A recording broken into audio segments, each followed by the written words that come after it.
Kitab Faridatul Faraid ni ada yang rungi tuan-tuan. Kalau tuan-tuan nak beli yang rungi, boleh beli. Carilah. Yang saya beli ni dekat Pustaka Azhar Pasar Akin Johor baru ya. Sekarang banyak kitab-kitab yang menjauhi dirumikan, kitab-kitab Arab diterjemahkan ya. Tinggal nak belajar dengan tak belajar je. Baik. Dan menjalani pula qadi dan Imam Al-Haramain atas mengisbatkan, menetapkan sifat idrak. Ada tambahan lepas kita belajar sifat 20, sifat yang wajib kita pelajari itu, yang wajib bagi Allah. Ada ulama tambah sifat apa? Sifat idrak. Apa maksud sifat idrak? Macam bergema sangat tak apalah boleh dengar Idrak ni artinya mendapat. Dan ia pada mereka itu sifat yang qadimah, tak ada permulaan. Qadimah, tak ada permulaan, yang berdiri pada zat Allah Ta'ala. Sifat tu adalah berdiri pada zat Allah. Dia tak berdiri sendiri, dia tu sifat ada pada zat Allah. Maknanya Allah Ta'ala zat yang bersifat idrak. Mendapat ia dengan dia akan segala yang disentuh. Sifat idrak ni tugasnya apa? Mendapat dengan segala yang disentuh, dan segala yang dicium, dan segala yang dikecap, dengan ketiadaan berhubung dengan segala yang tersebut itu. Allah Ta'ala dapat segala perkara yang disentuh, yang dicium dan dikecap tanpa perhubungan, tanpa ada menggunakan. Kalau sentuh manusia kan sentuh pakai kulit baru dapat. Kalau cium kan dengan hidung, baru dapat. Dikecap dengan anggota badan lah. Tapi Allah Ta'ala dapat tanpa sebarang hubungan, tanpa sebarang sentuhan, tanpa sebarang anggota badan. Dan kata setengah ulama, didapatkan dengan dia segala yang maujud, segala yang ada, segala yang wujud. Dan mustahil lawannya, iaitu ketiadaan mendapat. Mustahil Allah Ta'ala tak mendapat, tak mencapai lah. Dan menjalani Maturidiyah, pengikut-pengikut Imam Abu Mansur Al-Maturidi, atas mengisbatkan sifat takwin. Yang tadi sifat idrak, qadi dan Imam Al-Haramain, imam dua tanah haram, Mekah dan Madinah. Kemudian Imam Abu Mansur Al-Maturidi mengisbatkan, menetapkan sifat takwin. Sifat takwin ni sifat apa? Artinya mengada-adakan, mengadakanlah. Dan ia pada mereka itu sifat yang qadimah, tiada permulaan, yang berdiri pada zat Allah Ta'ala. Dia tu sifat, dia tu bukan zat, dia ada pada zat Allah Ta'ala. Maknanya Allah bersifat takwin. Mengada ia dengan dia akan sesuatu, dan meniada ia dengan dia akan sesuatu. Sifat ini kerjanya apa? Mengadakan sesuatu atau mentiadakan sesuatu. Kalau dalam konteks manusia, menghidupkan manusia dan mematikan manusia. Tetapi jika ta'alluq dengan mengadakan, dinamakan ijad. Kalau perbuatan Allah Ta'ala mengadakan, itu bahasa Arabnya panggil ijad. Sebab tu ada orang siapa nama Izzat. Ada orang kawan saya nama Izzat. Ada yang panggil ijad. Ataupun yang penyanyi tu Izzat exist kan. Izzat exist, jangan dipanggil ijad. Kenapa? Ijad tu Allah Ta'ala yang mengadakan, sifat Allah Ta'ala mengadakan. Awil panggil apa Ustaz? Panggil Izzat lah. Nama dia Izzat. Susah lah Ustaz. Susah dah panggil lain. Panggil Jad aja ke, Iz aja ke kan. Orang Melayu kan suka pendek-pendekkan nama, tukar nama. Khadijah, Katie, ya tak? Baik, Khadijah lah. Katie panggil. Baik, jangan Ijad. Kalau Izzat panggil Izzat, jangan panggil Ijad.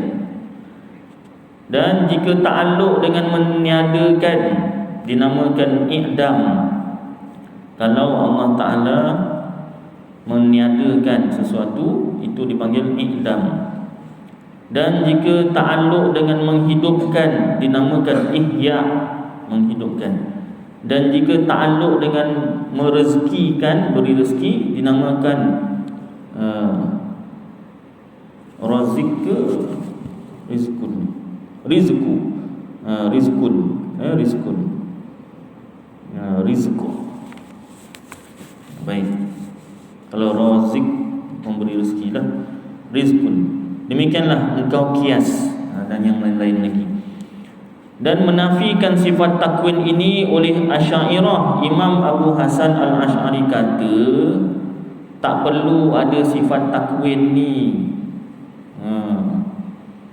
Kenapa?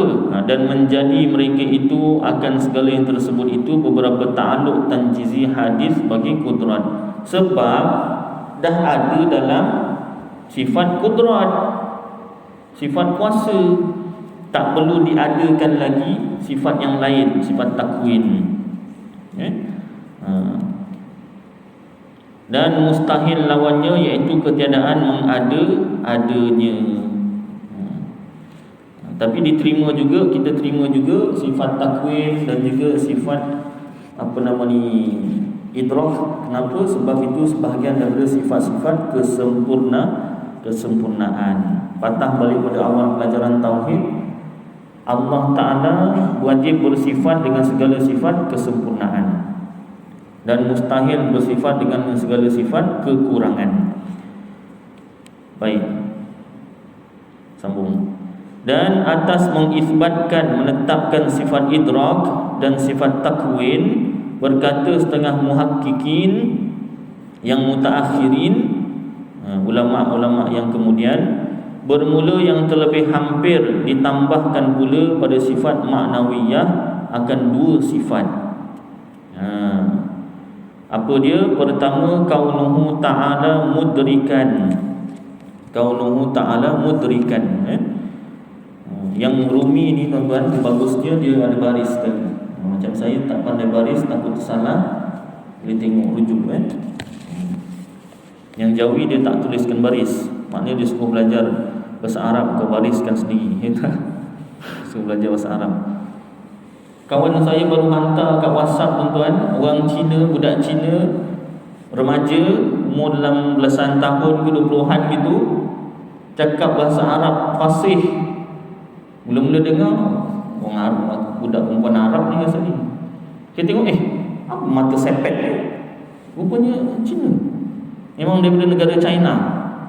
Dia mestilah budak mesti dia ambil jurusan bahasa asing, bahasa Arab. Setahun fasih cakap bahasa Arab, berabuk. Ya tak? Malu saya. Dia cakap bahasa Arab tu bukan bahasa pasar, bahasa kitab, fushah. Ya Allah, ya Rabbi Karim. Malu kita tak bahasa Arab. Baca kitab Arab orang rangkak lagi bercakap bahasa Arab panjang kan? Laju. Ya Allah. Jadi mudah-mudahan jadi semangat untuk kita belajar bahasa Arab Baik, sambung.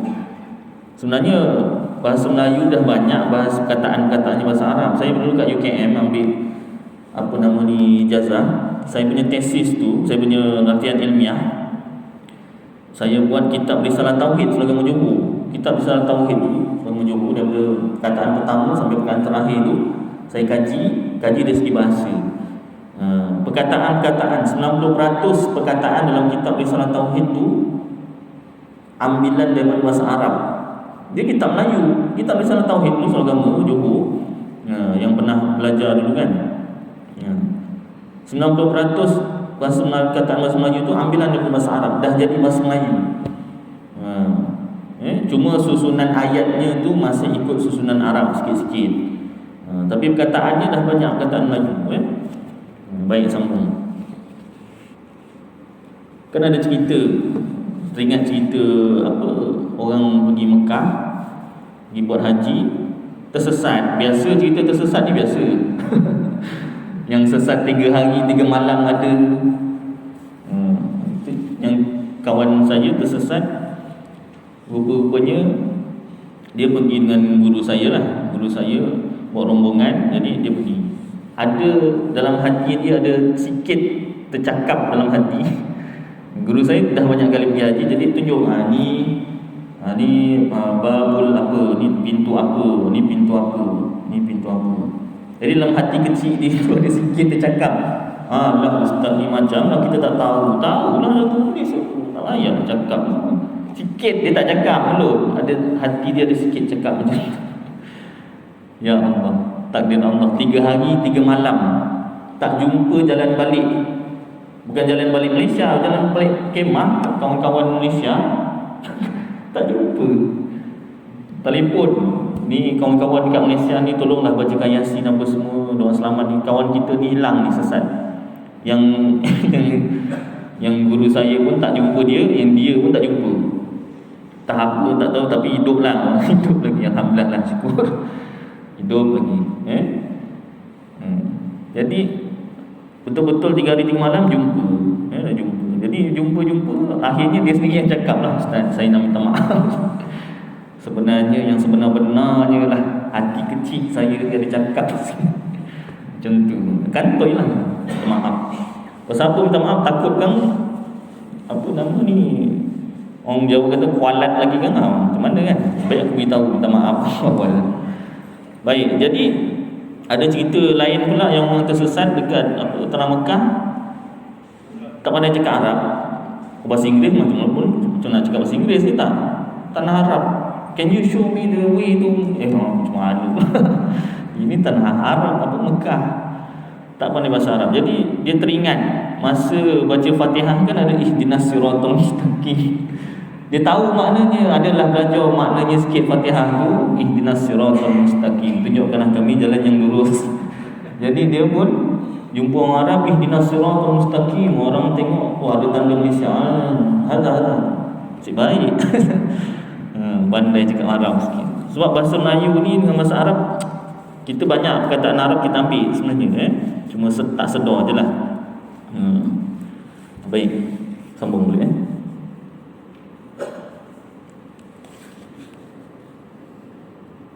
Pertama, kaunuhu ta'ala mudrikan, artinya keadaan Allah Ta'ala yang mendapatkan dan melazim ia akan sifat idrak, mewajibkan ia akan sifat idrak. Dan mustahil lawannya kedua, dan mustahil lawannya kedua. Lawannya apa tadi? Tak mendapat dah. Kaunuhu ta'ala mukwinan ke? Mukawwinan. Kaunuhu ta'ala mukawwinan, artinya keadaannya yang ayatnya Allah Ta'ala yang mengada-adakan. Dan mustahil lawannya, iaitu tidak menjadikan atau menjadikan. Maka atas barang yang tersebut ini, jadilah segala sifat yang wajib bagi Allah Ta'ala itu 24 sifat. Ditambah tadi itu kan. Dan segala yang mustahil atasnya 24 pula. Dan harus, iaitu boleh bagi Allah Ta'ala memperbuatkan tiap-tiap mungkin atau meninggalkan memperbuatnya. Mungkin tu apa? Makhluk. Boleh bagi Allah Ta'ala menjadikan makhluk atau tak menjadikan makhluk. Tak wajib. Jangan kita kata Allah Ta'ala wajib jadikan makhluk, manusia apa semua. Tak wajib. Boleh. Allah nak adakan boleh, Allah tak nak adakan pun boleh. Tak ada masalah. Bukan setakat manusia, segala makhluk Allah Ta'ala tak nak jadikan. Makhluk ni Allah Ta'ala tak nak jadikan. Boleh. Dari segi boleh. Tak ada siapa nak persoalkan. Dan mungkin itu tiap-tiap barang yang harus adanya dan tiadanya. Makhluk lah. Ini makhluk. Dan dalil atas demikian itu, apa dalilnya? Bahawasanya jika wajib atas Allah Ta'ala memperbuatkan sesuatu atau meninggalkan dia, nescaya jadilah yang jaiz, yang harus itu wajib, atau jadilah yang jaiz itu mustahil. Dah bertukar, dah bukan harus, bukan boleh buat, dah jadi wajib buat. Sedangkan yang wajib akal itu hanya Allah dan segala sifat-sifatnya. Pada awal pelajaran tauhid dah dibahaskan wajib akal, mustahil akal, harus akal. Yang wajib akal ni apa? Allah dan sifat-sifatnya. Yang mustahil akal ni apa? Syarik ataupun sekutu bagi Allah. Tak ada, mustahil. Harus iaitu segala makhluk. Maka diketahui daripada demikian itu bahawa Allah Ta'ala itu tiada wajib atasnya memperbuat sesuatu daripada mungkinat makhluk. Tadi mungkin satu, banyak mungkinat, sama juga. Bersalahan, iaitu tak sama bagi Mu'tazilah. Fahaman yang sesat antaranya Mu'tazilah, dia kata apa? Pada kata mereka itu wajib atas Allah Ta'ala memperbuat solah dan aslah. Solah dan aslah. Solah tu apa? Solah tu yang baik, aslah yang terbaik. Mu'tazilah kata Allah Ta'ala wajib buat yang baik dan terbaik sahaja. Hati-hati, itu fahaman yang salah. Artinya yang baik dan yang terlebih baik, maka harus baginya Ta'ala memperbuatkan keduanya dan ketiadaan membuatkan keduanya. Boleh. Kita Ahlus Sunnah wal Jamaah, fahaman kita, Allah Ta'ala boleh jadikan yang baik dan jadikan yang tak baik, boleh. Dan solah itu barang yang membetuli fasad, membetuli fasad, kerosakan. Seperti iman tu baik pada membetuli kufur. Yang baik solah, membetuli pada fasad yang rosak, iaitu kufur. Dan sehat pada membetuli sakit. Dan aslah barang yang membetuli solah, seperti memberi makan akan seorang makanan yang sedap, pada membetuli memberi makan makanan yang tiada sedap. Dan katakan keduanya perkara yang satu. Kata setengah ulama, solah dan aslah tu perkara yang satu. Tak, kita Ahlus Sunnah Jamaah kata Allah boleh buat yang terbaik dan boleh tak buat yang terbaik. Bukan seperti Mu'tazilah. Mu'tazilah kata Allah wajib, mesti buat yang baik dan terbaik. Itu fahaman yang salah. Dalam kitab Aqidatul Najin dibahaskan panjang tu. Ada perbalahan antara ulama Ahlus Sunnah dan ulama Mu'tazilah. Imam Abu Hasan Al-Asy'ari sendiri, Imam Abu Hasan Al-Asy'ari sendiri, dia sejak lahir sampai umur 40 tahun hidup di kalangan ulama Mu'tazilah. Hidup di kalangan ulama Mu'tazilah sejak lahir sampai umur 40 tahun. Bayangkan fahaman yang dibawa Mu'tazilah, Allah wajib buat yang baik dan terbaik sahaja. Jadi masuk umur 40 tahun, ini dalam kitab Al-Farqu Bainal Firaq, kalau tak silap. Masuk umur 40 tahun, Allah Ta'ala beri ilham pada Imam Abu Hasan Al-Asy'ari. Allah takdirkan dia dapat satu soalan, dia tanyakan pada guru Mu'tazilahnya. Apa soalannya? Tuan guru, saya nak tanya 3 perkara. Satu orang yang, saya pernah sebut sini, satu orang yang mati ketika kecil, ketika baby, belum balik. Kemudian kenapalah Allah Ta'ala jadikan macam tu? Dan kenapa Allah Ta'ala jadikan yang kedua, satu orang mati dewasa dalam keadaan beriman? Dan yang ketiga, Allah Ta'ala jadikan satu orang mati dewasa dalam keadaan kufur, tak beriman. Tiga-tiga ni memang ada, tak boleh dinafikan. Baik, kenapa tiga-tiga ni ada kalau Allah Ta'ala wajib buat yang baik dan terbaik? Guru dia pun jawab, senang aja. Yang pertama, Allah Ta'ala matikan satu orang ketika kecil. Kenapa? Sebab Allah Ta'ala tahu nanti kalau dia besar, dia kufur. Jadi yang baik dan terbaik untuk dia ni mati waktu kecil. Make sense. Sesuai. Make sense. Dia tak cakap macam tu lah, kita lah bahaskan. Yang kedua, Allah Ta'ala matikan satu orang dewasa dalam keadaan beriman. Kenapa Allah Ta'ala jadikan macam tu?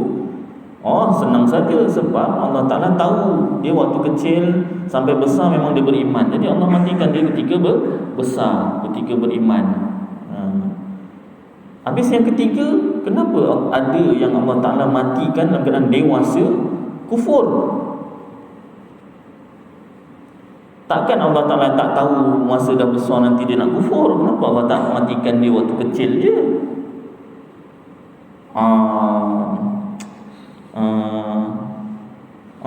Tak tahulah, gitu je lah, lebih kurang kan saya gambarkan lah.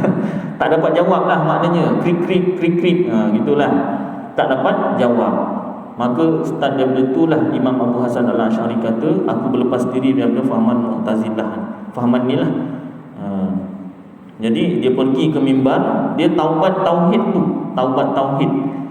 Dia pergi atas mimbar, dia buka jubah dia, dia baling, dia campak seperti mana aku campak jubah aku berlepas diri daripada fahaman ini, fahaman Mu'tazilah. Lepas tu dia terus memencilkan diri, makna kaji semula Al-Quran dan hadis menurut fahaman Ahlus Sunnah wal Jamaah. Itu yang kembali semula kepada fahaman Rasulullah sallallahu alaihi wasallam dan para sahabat radhiyallahu anhum ajmain. Itu yang dikeluarkan dalil-dalil Quran dan hadis sifat 20 sifat 13 dan juga dalil akli sifat 13. Itu Imam Abu Hasan Al-Asy'ari. Jadi fahaman Allah wajib buat yang baik dan terbaik itu salah. Salah. Jangan sampai kita terikut-ikut. Kadang kita tak perasan, kita cakap mungkin ini yang terbaik untuk kau. Kenapa? Dia nak kahwin dengan Mira Filza. Tak dapat. Tak apalah, tak dapat Mira Filza, kembar Mira Filza pun jadilah. Mungkin ini yang terbaik untuk kau. Hati-hati, jangan sampai kita berfahaman. Kan Allah Ta'ala ni buat yang semua perkara yang Ta'ala jadikan yang baik dan terbaik saja untuk kita. Jangan sampai macam tu. Yang sesuainya macam mana? Ada hikmahnya, ada kebaikan di sebaliknya, ada hikmah yang tersembunyi. Sebab itu sebelum ni kan kita dah belajar dalam sifat 20 bab qudrat ke bab iradat. Satu peringkat kita belajar baik dan buruk Allah yang takdirkan, Allah yang jadikan. Betul tak? Baik dan buruk. Contoh baik iman dan taat. Contoh buruk kufur dan maksiat. Itu Allah yang takdirkan, Allah yang jadikan. Satu lagi peringkat tauhid kita belajar segala perkara baik dan buruk, baik di sisi makhluk, buruk di sisi makhluk, tetapi segala perkara baik di sisi Allah Ta'ala. Yang buruk itu di sisi makhluk, di sisi manusia, di sisi zahir syariat ada buruk, ada dosa, ada kufur, ada maksiat, ada najis. Di sisi Allah Ta'ala segala perkara adalah baik. Dengan dalil ayat Quran, Rabbana ma khalaqta hadza batilan subhanaka faqina azabannar. Rabbana, ya Tuhan kami, ma khalaqta, barang yang ataupun segala yang khalaqta engkau jadikan, hadza ini, Rabbana ma khalaqta hadza batilan. Ma itu bukan barang yang, ma tidaklah, ma nafiyah, maafkan saya. Rabbana, ya Tuhan kami, ma tidaklah, khalaqta engkau jadikan, hadza ini segala makhluk, batilan batil, tak guna, sia-sia. Rabbana ma khalaqta hadza batilan subhanaka, maha suci engkau daripada membuat segala yang buruk, segala yang keji, yang luat, yang sia-sia. Faqina azabannar, maka jauhkanlah kami daripada azab api neraka.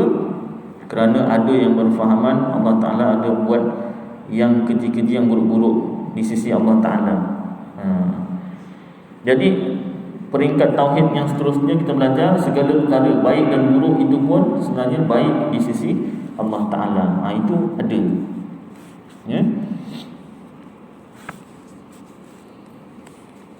Baik, sambung. Maknanya saya jelaskan lagi sikit. Buruk tu ada di sisi manusia, di sisi zahir syariat. Jangan nafikan terus. Di sisi Allah semuanya baik. Tapi yang Mu'tazilah ni kata Di sisi kita, di sisi makhluk pun tak ada yang tak baik. Najis, sia-sia apa semua ni semua tak ada. Nanti termasuklah kufur dan maksiat tu tak kira buruk dari segi syariat. Kalau macam tu buat apa ada hukum najis dan sebagainya. Baik. Faham tuan ya? Tak faham tak apa, nanti kita ulang kaji lagi, masuk Aqidatul Najin. Dan bersalahan pula bagi Mu'tazilah pada menafi mereka itu akan memperlihat Allah Ta'ala akan zatnya yang maha tinggi. Maka harus baginya, yakni Allah Ta'ala, bahawa memperlihat ia akan zatnya, akan hamba-Nya. Tetapi tiada jatuh melihatnya dalam dunia, melainkan bagi Nabi kita SAW pada malam Isra'. Maka telah melihat ia akan Allah Subhanahu Wa Ta'ala dengan dua mata kepalanya, dan seluruh tubuh di dalam jaga sedar, bukan mimpi, dengan ketiadaan kaifiat. Tak ada cara. Bukan dengan mata je, dengan seluruh tubuh. Tak ada cara. Jadi Mu'tazilah kata Allah Ta'ala tak boleh dilihat. Kita Ahlussunnah kata boleh dilihat. Boleh dilihat. Kenapa? Sebab Allah Ta'ala tu wujud, tapi bukan melihat dengan mata, dengan seluruh tubuh, dengan tiada kaifiat, tiada cara. Macam mana? Mati dulu baru tahu. Iaitu melihat Allah Ta'ala di akhirat. Kenapa Mu'tazilah kata tak boleh lihat Allah Ta'ala? Sebab nanti dia kata kalau melihat Allah Ta'ala, nanti Allah Ta'ala kat depan. Tengok Allah Ta'ala bukan dengan mata sahaja, dengan seluruh tubuh, dengan tiada cara. Ada maksud insya tuan-tuan. Cukuplah kadar ni. Mudah-mudahan apa yang kita baca bersama jadi manfaat untuk saya dan tuan-tuan, dapat kita amalkan dan sampaikan insya-Allah. Aqulu qawli hadza wa astaghfirullahal azim li wa lakum wa lisairil muslimina wal muslimat wal mu'minina wal mu'minat astaghfiruh wa ya fawzal mustaghfirin wa ya najatat taibin. Sallallahu tabaraka ta'ala ala khairi khalqi sayyidina wa maulana Muhammad wa ala alihi wa sahbihi wa baraka sallam. Subhana rabbika rabbil izzati amma yasifun wa salamun alal mursalin walhamdulillah